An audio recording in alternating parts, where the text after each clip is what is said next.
love you, Mami. Wow, sarap naman. Akyat, akyat. Oh, kiss ko, kiss ko. Kiss, kiss, kiss.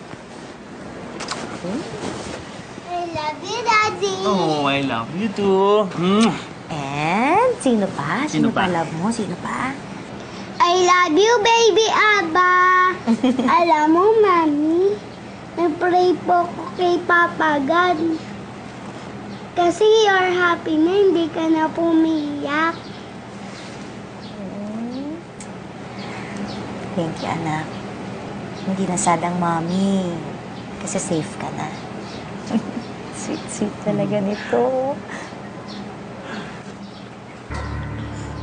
Han, ang marka, tinan mo. Parang nagbabalat. Tingnan. Anak, kusudan, anak. Pakita mo sa daddy mo. Ika dito. Saan? Ayan. Ano to? Paano siya nagkaroon ng ganito? Hindi kaya may nakain siyang kakaiba that time? Or may pinahid ka ba sa leg niya? Wala, wala. May kumagat kaya? O may insektong kumagat? O kasi hindi ba pasa to? So it means eternal bleeding to eh. Bakit siya nagbabalat? I really don't know. Basta ang natatandaan ko lang the night before na magkaroon siya ng mga ganyang marka, meron akong naamoy na kakaiba. Parang amoy sunog. Tapos, sa gilid ng mata ko, nakakita ko na parang fox-like figure na kulay itim siya na hayop. Parang ganun yung itsura niya. Kaya syempre, hindi ko na pinansin kasi alam ko naman, naguni-guni ko lang yun. Yun lang natatandaan ko, wala nang iba. Totoo ba yan, Han? Yes. Bakit? Don't tell me. May kinalaman yun. Eh, di kaya yun yung cause nung mark sa leg ni Wanlo? Baka pinaglalaroan siya ng masasamang elemento. Ayan ka na naman eh. O bakit? Hindi ba, ikaw mismo ang naka-witness nun? Ikaw mismo nakakita, di ba hindi lang kinukwento nila Yaya tsaka ni Rudy na ayaw mong paniwalaan? Hindi ko talaga paniniwalaan yun.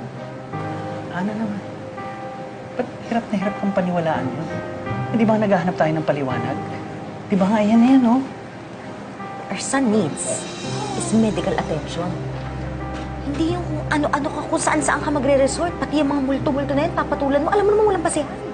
Anak, minsan ka na nagduda sa Diyos. Pero hindi niya pinabayaan ang anak natin.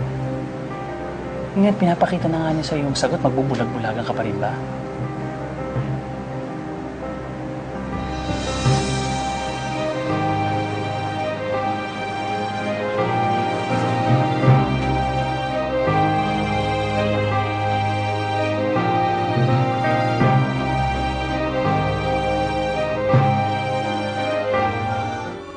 Kumonsulta rin sila sa isang dermatologist. Pero ito man, hindi maipaliwanag kung saan nagmula ang mga marka at pasa ni Juanlo sa murang katawan nito. Father, do you believe in diabolical experiences? Yung pong masasamang espiritu na pinaglalaroan po ang tao? Yes.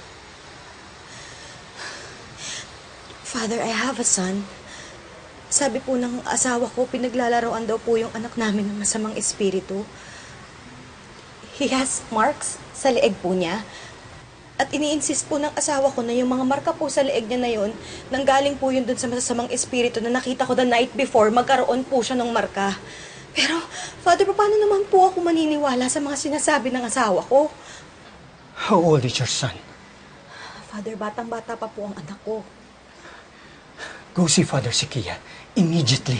Father Sikia? Bakit po si Father Sikia? He is an exorcist. Your family needs him para mapalaya sa mga nanggugulo sa anak mo. Puntahan niyo na siya agad bago pa mahuli ang lahat. Sa kagustuhang malaman ang buong katotohanan, sumangguni ang mag-asawa kay Father Josis Sikia. Iminungkahi naman ni Father Josis na lumapit sila kay Father Aga Tarong, isa sa mga pari na eksperto sa tinatawag na exorcism. pwede rin namang demonic oppression. Iba ho ito sa demonic possession. Ang demonic oppression, nakukuha ng demonyo na ma-impluensya o manipulate yung tao kahit hindi ito sumasanib sa katawan niya. Father, naghihinala kasi kami noon na may imaginary friend si Wanlo. Actually, he has a name. Golok. Yun ang tawag ng anak namin eh. Sadya yung pagbabagong anyo ng demonyo. Kaya iba yung nakikita ng mga katulong ninyo at ng driver sa nakikita ng anak ninyo. Nagaan yung bata, yung demonyo, sa paningin ng anak ninyo para makuha ang loob. Mabuti at maaga kayong pumunta sa amin. Kung nagtagal pa ito, baka tuluyan ang nasakop ang demonyo. Hindi lang ang pamamahay ninyo, kundi pati na rin ang anak ninyo. Father, meron ho ba kayong mga exorcism rituals na hindi naging successful? To be honest, yes. Alam nyo, mautak ang mga demonyo. Bago pa man isagawa ang isang exorcism ritual, nalalaman na nila. At alam nyo kung anong ginagawa nila. Naghahanap sila ng kakampi. Kaya dumadami sila. At kami naman, nahihirap. Pero ginagawa namin ang lahat para mapalaya sa mga ito na sumasalanta sa buhay ng isang pamilya. Pumasok muna tayo sa loob. Meron ako ibibigay sa inyo bago natin pag-usapan ang schedule ng exorcism ritual.